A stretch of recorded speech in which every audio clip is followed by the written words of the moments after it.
Bill, thanks for spending time with us this afternoon. Where did you first learn the business of importing? Well, that was Disney. That went back to Disney.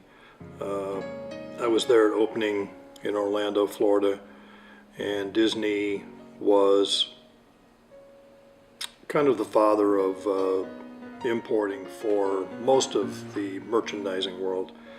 And the reason that they were in there first is because their volumes were very high, and a lot of the products were handicraft items, which were cut and sew. And at that time, Asia wasn't as sophisticated as it is today. So those were natural items to import. An example would be a Mickey Mouse ear hat. What would be an example of how much you could save, let's say in the example of the Mickey Mouse ear hat? Well, today the retail is probably about $13.95. A wholesale cost, if you bought it in the United States, would be maybe $7, something like that. So the Asia price would be maybe $1.50. So it's huge. It's a huge difference.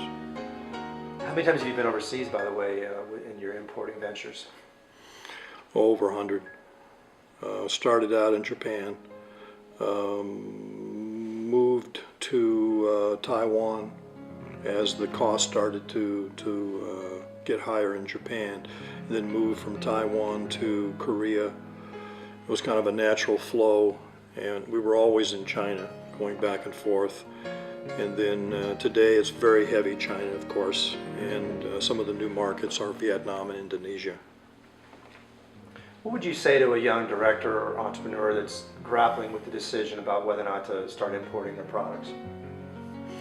Well, if the volume is there, and you'd be surprised that it's not that onerous, but if the volume is there, you want to start right away, because it takes some time to build up the infrastructure and the relationships.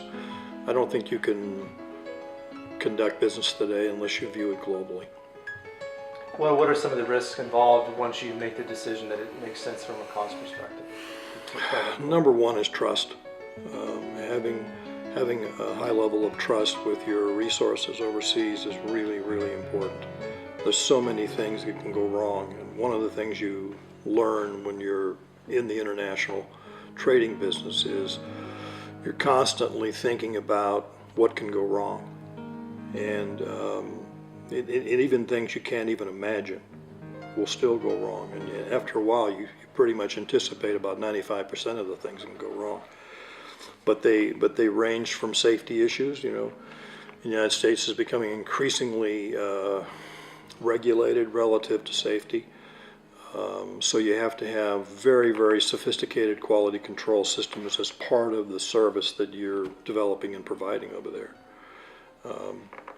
Even things like duty, if you classify something wrong, you can get stopped at customs. But I would say trust and relationships would be by far number one issue. How would you recommend building that network of resources? Well, time takes a lot of time and a lot of experience, and I would say get associated with someone who has been doing it for a long time. You know, that because you make those mistakes over time, you know, about who the right relationship is, and you're better off dealing with somebody that has already made those mistakes rather than going out and making them yourself.